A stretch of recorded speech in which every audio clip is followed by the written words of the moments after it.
Alors, madame, monsieur, salut. Salut à toutes, salut à tous. Je vais commettre cette petite présentation à l'attention du groupe Mansa, à l'attention de ses principaux protagonistes. Je voudrais parler de Alain Foucault, je voudrais parler de Jules Domchier, parce que, vous savez, il y a quelques mois, ce groupe Mansa a décidé d'initier une série de réflexions intellectuelles, dont celle portant sur la nécessité pour les nations noires de redéfinir les instruments de gouvernance au sein de leurs différentes nations. Donc, c'est dans ce cadre que j'aimerais m'exprimer aujourd'hui. Alors, en premier, qu'il me soit permis donc de, de manifester mon enthousiasme vis-à-vis de cette initiative qui, il faut le dire, m'a ému du sublime au fantastique, parce que pour quiconque comprend la marche de notre humanité, pour quiconque comprend le mécanisme fondamental de cette planète sur laquelle nous vivons, comprendrait effectivement que nous sommes dans le temps du changement. Nous sommes dans un temps de changement. Nous sommes dans un temps où tous les peuples, toutes les nations, je dirais même toutes les races, sont prioritairement embarqués dans le défi que de s'adapter à l'inéluctable évolution de la planète. Vous comprenez? Donc, il va de soi effectivement que les peuples noirs aussi, à l'instar de toutes ces civilisations, à l'instar de tous ces peuples, afin que de préserver l'intégrité, afin que de préserver la survie, table prioritairement sur ces questions, sur cette question d'adaptation. Parce qu'en réalité, c'est de ça qu'il s'agit. L'adaptation vis-à-vis de l'inéluctable évolution de la planète. Nous vivons sur une planète évolutive. C'est la base. Par voie de cause à effet, vous comprendrez que d'un point de vue géopolitique,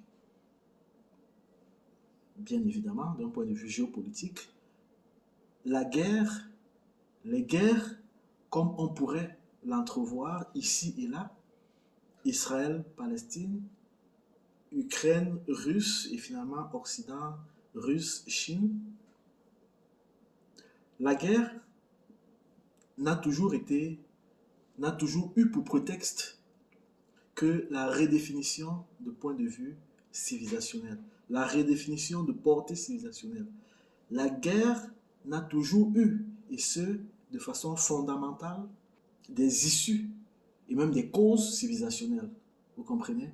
Donc, il va de soi effectivement qu'au regard de tout ce qu'on pourrait entrevoir des médias, de toutes ces guerres que nous entrevoyons aujourd'hui au travers des médias, il va de soi que nous comprenions effectivement que nous sommes dans le temps de changement. Nous sommes dans un temps où, inéluctablement et de façon prioritaire, nous devons tabler sur de telles questions. Les intellectuels, les savants, les penseurs et autres, en réalité, doivent tous tabler parce que tous les peuples actuels tablent sur cette question. Parce qu'au-delà de ça, il y a un risque d'inadaptation. Et un peuple inadapté est un peuple d'esclaves, est un peuple de dégénérés, est un peuple génocidé. Aussi simple que cela. Alors, je suis Christian Faucam, je suis écrivain, je suis penseur. Et si je donne aujourd'hui le droit et même le devoir à ma modeste personne que de renchérir sur un tel sujet à la suite de sommités tels Alain Foucault, tels Jules Domchier et tous les autres, c'est tout simplement parce que, voyez-vous, il y a quelque temps, j'ai commis un ouvrage dans lequel je présente cette plus que nécessité pour les peuples noirs que de redéfinir leurs instruments de gouvernance. J'ai effectivement commis un ouvrage dans lequel je présente cette plus que nécessité, lequel exercice, lequel ouvrage a débouché sur la théorisation d'un système organisationnel que j'ai nommé la démocratie corporative, du nom de l'ouvrage en question. Alors, comme je vous l'ai dit, cette initiative, à la base, m'enthousiasme. C'est un enthousiasme parce que c'est ce qui doit être fait. Mais si je m'exprime aujourd'hui, c'est parce qu'en réalité, il y a un hic. D'un point de vue de l'abordabilité de la chose, d'un point de vue du questionnement, d'un point de vue des référentiels de base, des fondamentaux, sur le comment est-ce qu'il faut aborder la question, il y a un hic quant à ce que j'ai pu entrevoir de vos différentes conférences. Alors, j'aimerais de prime abord attirer votre attention sur un fait. Donc, j'aimerais que vous compreniez que tabler sur les instruments de gouvernance au sein d'une nation ne peut pas se faire sans au préalable avoir statué sur la portée civilisationnelle dans laquelle est inscrite cette nation. Vous comprenez? En réalité, on ne peut pas, il est impossible, il est naïf que de prétendre tabler, que de prétendre redéfinir les instruments de gouvernance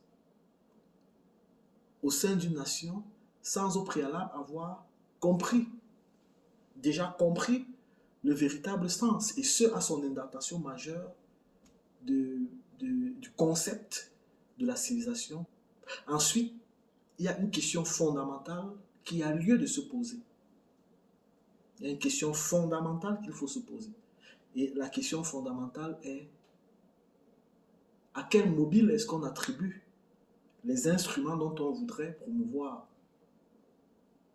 À quel mobile on attribue la volonté de vouloir promouvoir le changement?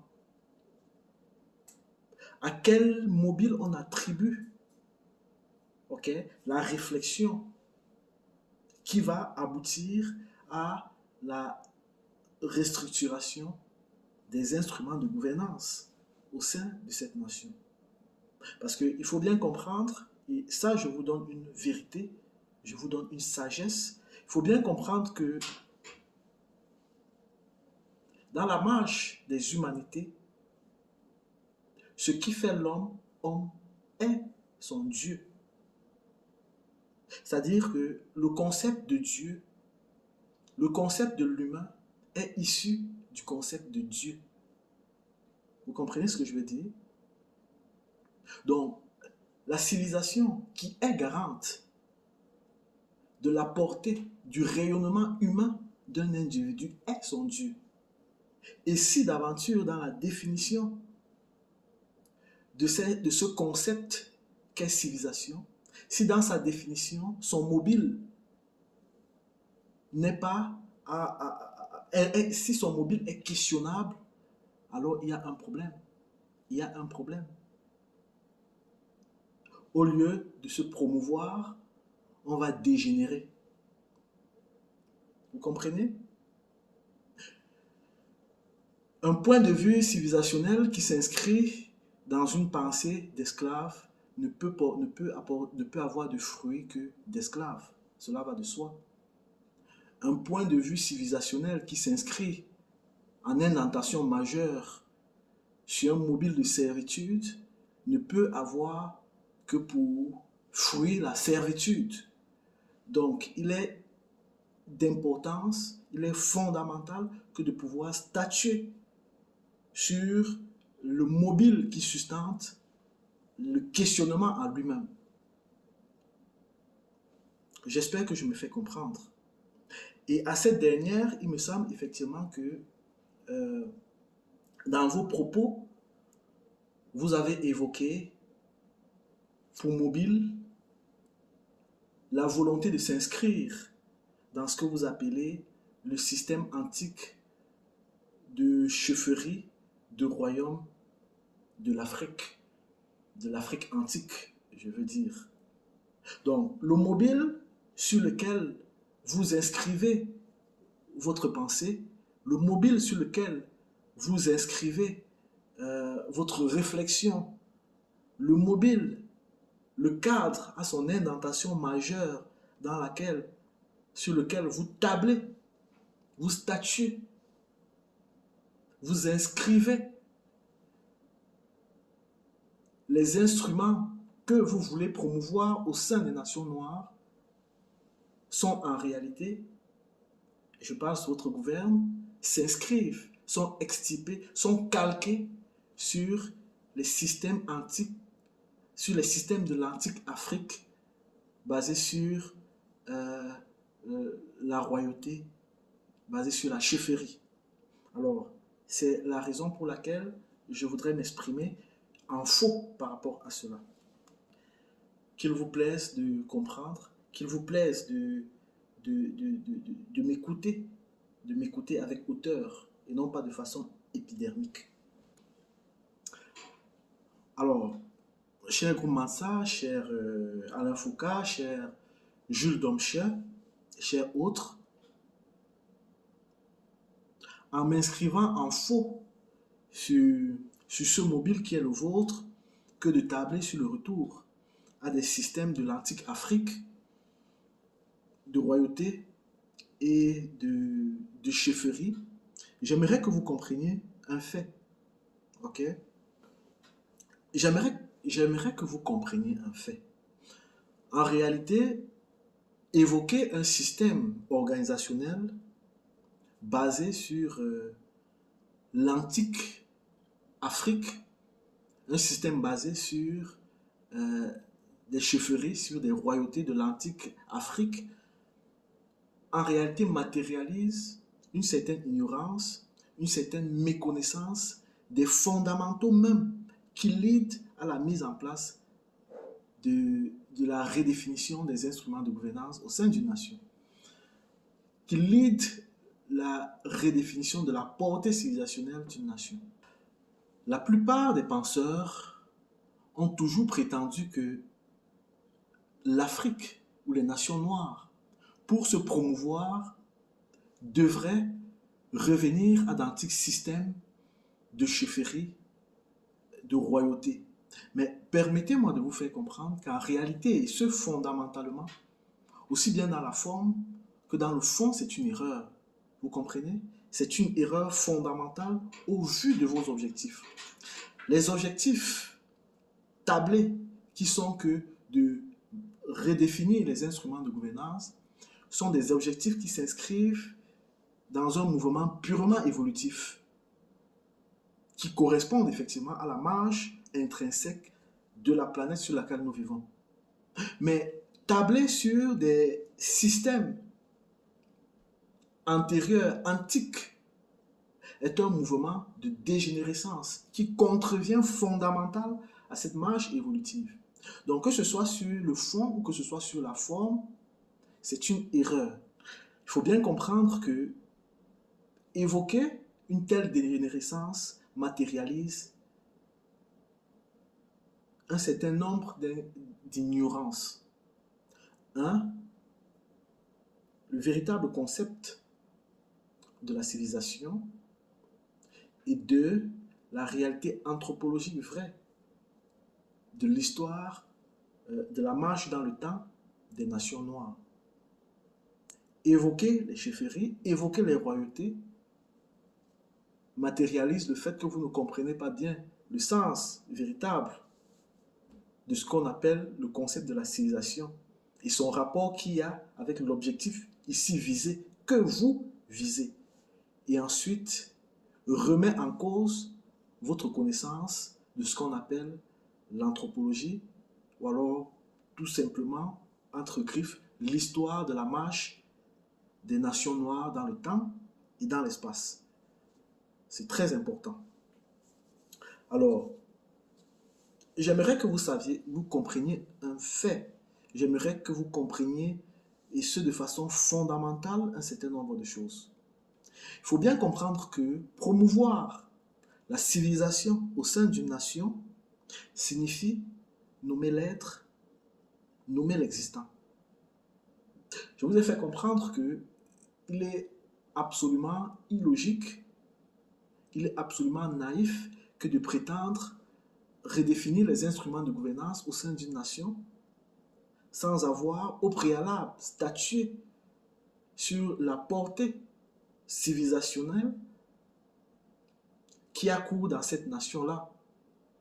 Il est absolument inopportun de statuer sur la redéfinition des instruments de gouvernance sans au préalable avoir pleinement perçu le sens de ce que c'est que le concept de la civilisation, et ce à son indentation majeure.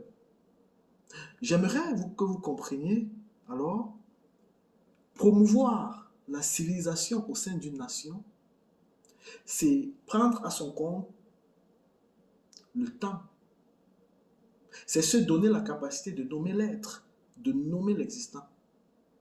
C'est se donner la capacité de faire correspondre à son présent âge son passé, afin que de sainement pouvoir s'élancer dans le futur. Vous comprenez? Mais à cette définition, à cet état de choses, il y a un bémol. Il y a un bémol, il y a une réalité dans laquelle s'inscrit toute la vérité de la chose. Il faut bien comprendre que, comme je l'ai dit, s'inscrire, civiliser, pour une nation civilisée, promouvoir une civilisation, signifie s'inscrire dans le temps, signifie prendre le temps à son compte, à son présent âge, faire correspondre son passé, afin de pleinement s'inscrire vers le futur.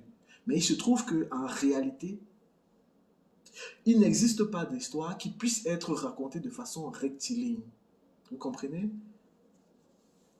Une civilisation n'a pas les moyens de narrer, de raconter son histoire d'un point de vue rectiligne. Vous comprenez? Parce qu'en réalité, l'histoire est fille d'une construction civilisationnelle.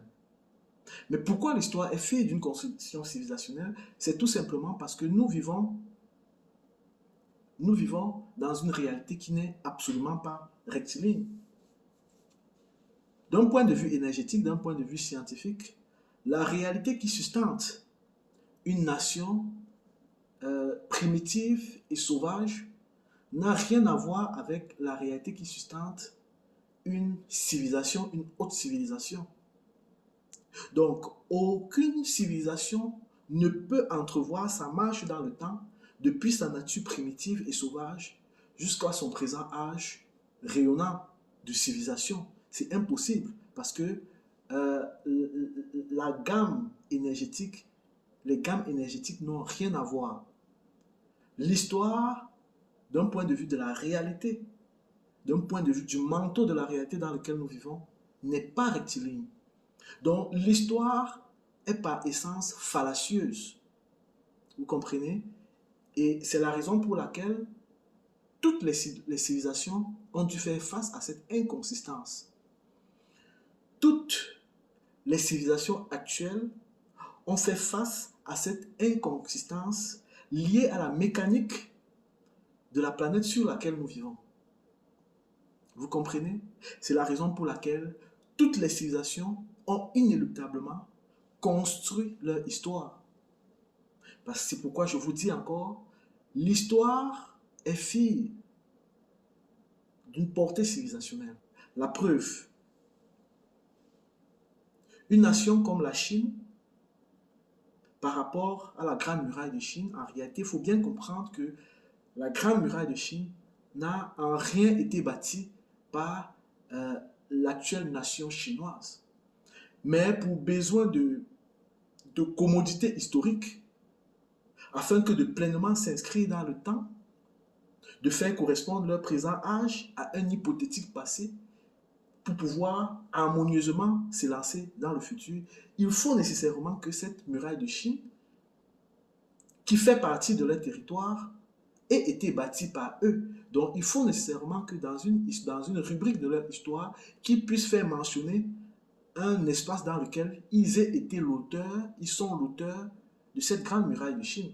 Mais en réalité, ils le savent, nous savons, vous savez qu'en réalité, la Chine n'a jamais été, les peuples, la nation chinoise actuelle n'a jamais été l'auteur de cette grande muraille de Chine. En Europe, les châteaux forts n'ont jamais et en rien été bâtis par les ascendants des actuels occidentaux. Ni en Europe, ni en Amérique. Les châteaux forts, les places fortes la civilisation des châteaux forts n'a rien à voir avec la civilisation actuelle des Occidentaux. Mais pour commodité, pour convention historique, il faut nécessairement que ce soit les Occidentaux qui les bâtissent. Sinon, elle ne pourrait pas faire correspondre son présent âge à un passé. Et elle ne pourrait pas permettre à son peuple, à ses populations, d'entrevoir harmonieusement une évolution vers le futur. Ce qui est indispensable, ce qui est impérieux pour la marche d'une nation. Donc, si je dis cela, c'est pour que vous compreniez en réalité que l'histoire ne peut en aucun cas être mère d'une portée civilisationnelle. Donc, on ne peut pas bâtir, on ne peut pas redéfinir des instruments de gouvernance sur la base de l'histoire. Parce que l'histoire, normalement, pour une civilisation, est une construction. Donc, l'histoire n'est pas mère de la civilisation, l'histoire n'est pas mère de la construction, de la redéfinition des instruments de gouvernance au sein d'une nation. C'est plutôt le contraire. L'histoire est fille d'une portée civilisationnelle. L'histoire est fille des instruments de gouvernance au sein d'une nation. Une civilisation définit une histoire sur la base de la portée de la civilisation qu'elle voudrait promouvoir, avec pour objectif avoué, comme je vous l'ai dit, que de pouvoir faire correspondre son présent âge à son hypothétique passé, afin de se donner les moyens que de s'élancer harmonieusement dans le futur. Vous comprenez? Et c'est ça le sens, c'est ça le fondamental du concept de civilisation qui me semble échapper aux intellectuels, aux savants, aux penseurs africains, aux penseurs noirs qui perpétuellement prétendent qu'il faille nécessairement dégénérer pour se donner les moyens d'évoluer. C'est une erreur. C'est une erreur fondamentale. Et je vous prie de vous départir de cette pensée dégénérescente. Une nation qui a pendant longtemps vécu sous le rayonnement d'une autre nation ne peut pas tabler sa destinée sur cette hypothétique histoire, parce que dans les faits, elle a été fabriquée pour d'autres personnes et pour d'autres raisons. Et ceci me permet de vous rappeler qu'évoquer l'histoire de l'Afrique basée sur les systèmes de chefferie, sur les systèmes de royauté, comme je l'ai dit, est une méconnaissance totale de l'anthropologie historique de l'Afrique antique.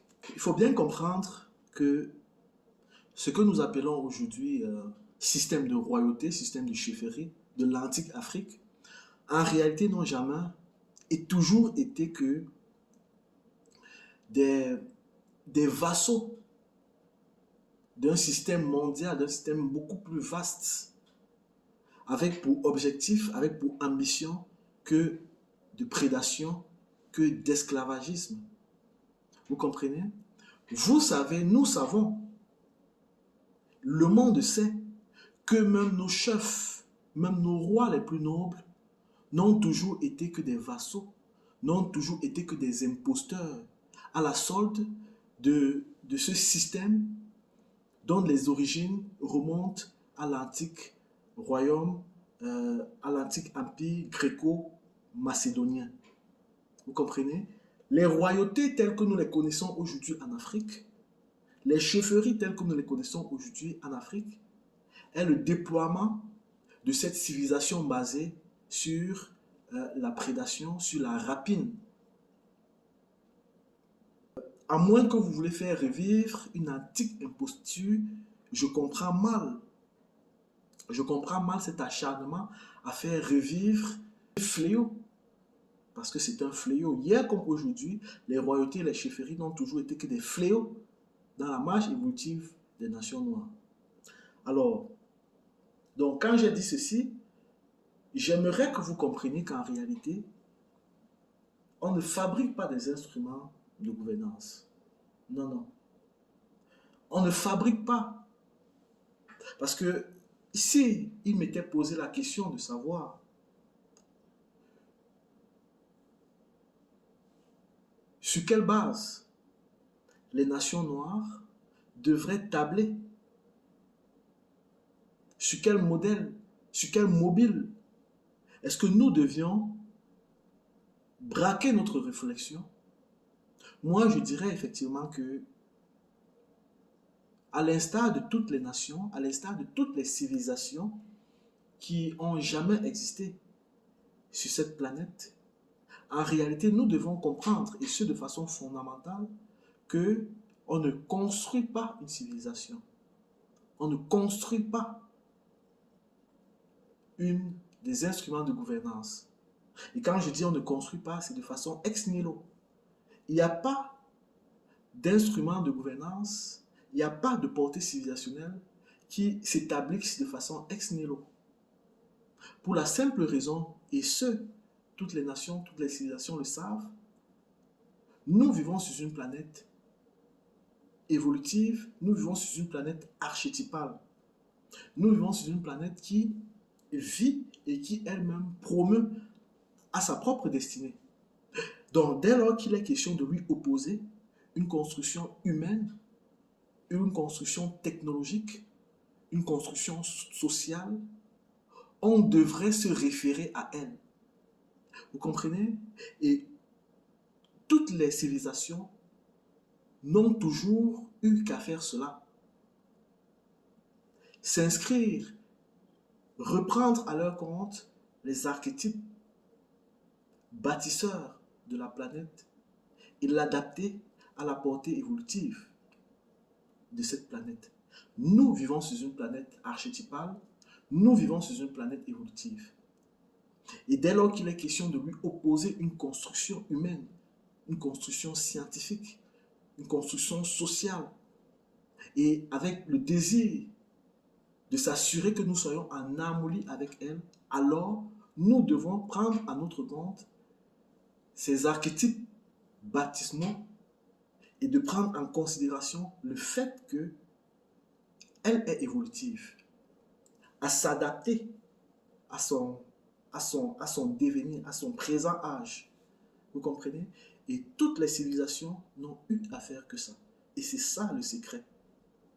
C'est le seul secret. Il n'y a pas de débat, il n'y a pas de réflexion qui voudrait à redéfinition ex nihilo des instruments de gouvernance au sein d'une nation. Non. Le principe de base est de savoir que nous vivons sur une planète évolutive, nous vivons sur une planète archétypale, nous vivons sur une planète qui elle-même promeut à sa propre destinée. Et ce faisant, dès lors qu'il est question de lui opposer une construction humaine, une construction sociale, une construction technologique, et avec pour volonté que de s'harmoniser à elle, avec pour volonté que de pérenniser, il va de soi qu'on prenne en compte tout cela. Donc, quand je vous ai dit ceci, en réalité, toutes les civilisations qui aujourd'hui se disent civilisations n'ont fait que reprendre à leur compte des archétypes qui appartiennent à cette maison vivante dans laquelle nous vivons. Donc,